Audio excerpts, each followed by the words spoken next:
माई जौन होली एगो माइये होली। एगो देखी हाई माई बाई एगो जन्म दिली ऊ माई होली। माई के कर्ज कोई नहीं चुका सकत। बचपन में कैसे कैसे दुख काट के 9 महीना अपना पेट में रख के जन्म दे तड़ी। आज हमनी के बाई जाके भुला जाता नहीं जा। एगो लइका कहता का कहता भाव में, अमृत के धार केहू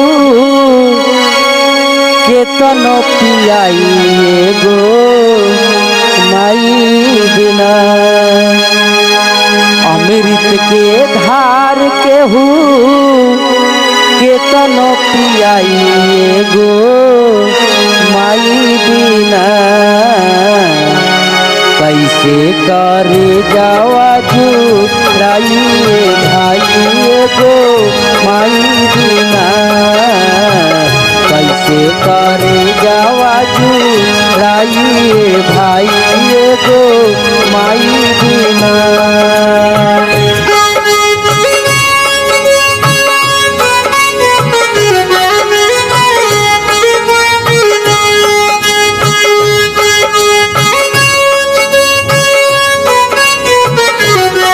जय हो टीके भैया बनल रही।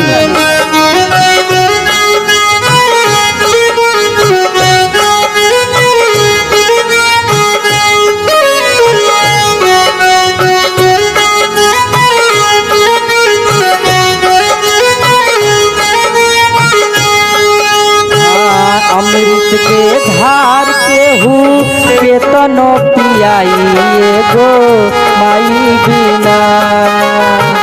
अमृत के धार केहू केतनो पियाई एगो माई बिना। कैसे करे जावा जुराइए भाई एगो माई बिना।